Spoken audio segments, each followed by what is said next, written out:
Dr. Deepa Shetty here. I'm speaking from a clinic called Saukhyam. The mission of Saukhyam is well-being of all.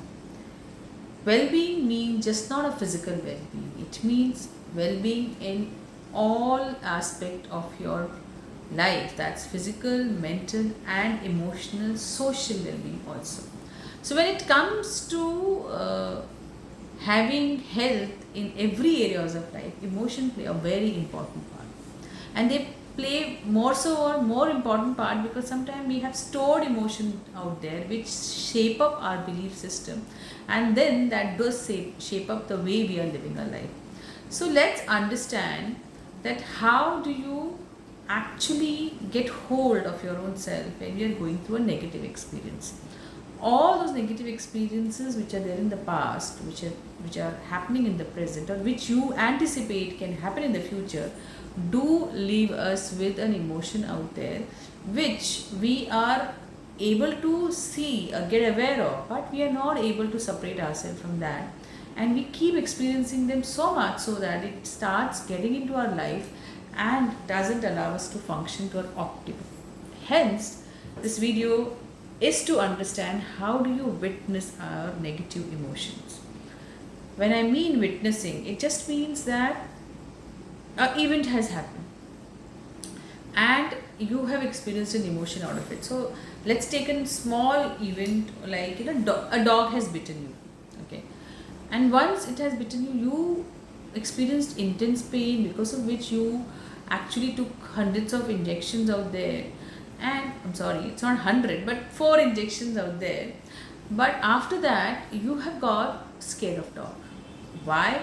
Because the pain that you went through during that time, I mean, even if it's a pain like I was not able to do my presentation schedule because this happened, and hence I had to sit at home and I have to take care of a lot of things, so much so that my work suffered.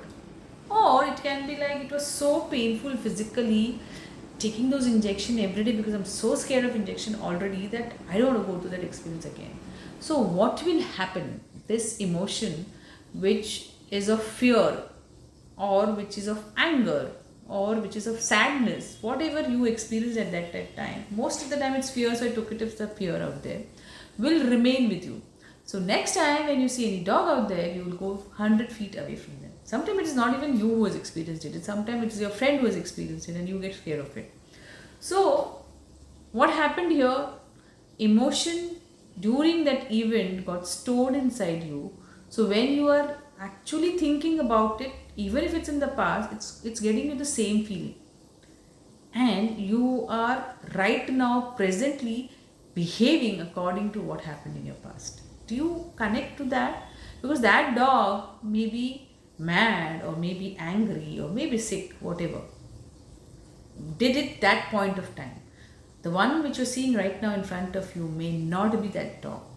Maybe just coming to be loved by you near your feet, and you are actually so much into that emotion which happened to you so many years back that you are not able to actually experience this moment.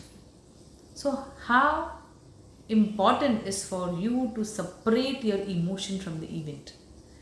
Unless and until you witness it, you will not be able to see how different these two things are.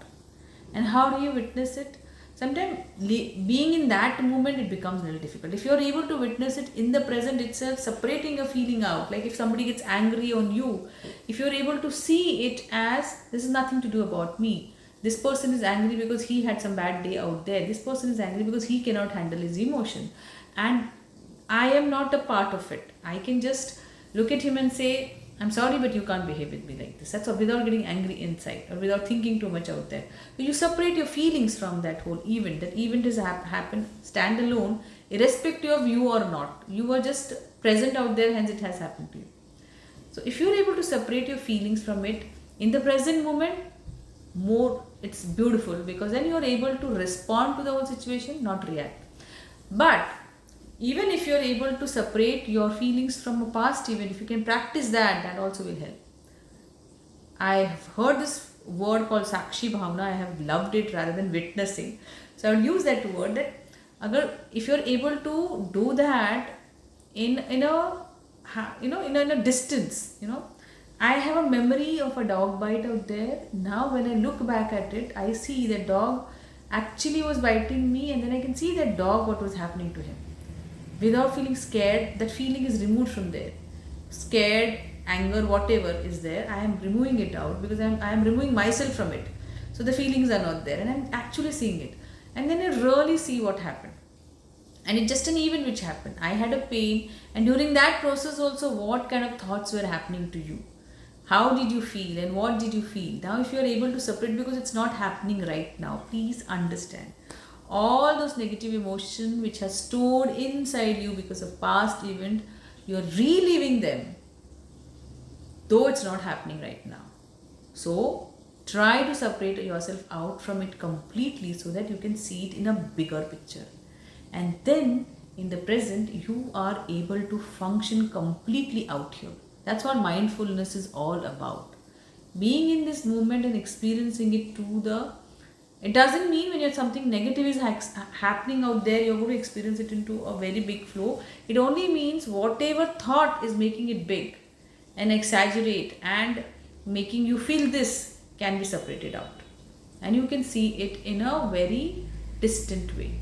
And then the action will come from your being, from what you are, with the love, with the compassion, with a stern stand for your own self, because there's a love for your own self also.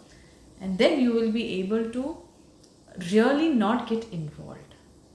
I would say this for a happy emotion also. Many times we have such beautiful happy memories, and what happens is when we think about it, we don't feel happy. We, along with that, we feel sad because we start missing those moments. See how sadness, how a brooding, or how we are tuned into being so misery out sometime, rather than feeling those happy moments now and experiencing and living them now.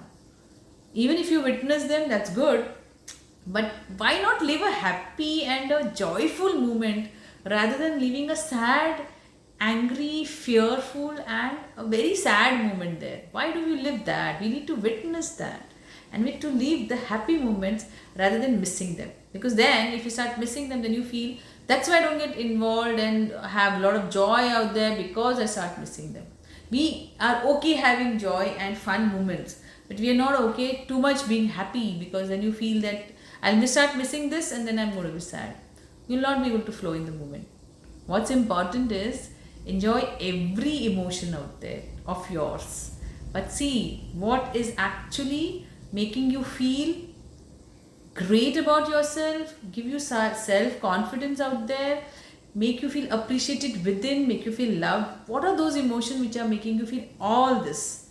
And hang on to them very strongly. Live and make those moments more and more. Create such life for you to feel joyful and blissful, and live them to the fullest. This whole video was about witnessing your negative emotion and separating yourself out from it, and then actually seeing a very bigger picture out there telling you something. And when you are able to do that, there is a great transformation. Believe me on that, there is a big transformation in your life which is awaiting you. Let's live it and be the witness of our own emotion. Thank you for listening to me, because this gives me a lot of inspiration to observe, to experience, and then come and share with you all. Thanks a lot for being always there and allowing me to add value in your life. Thank you. See you soon.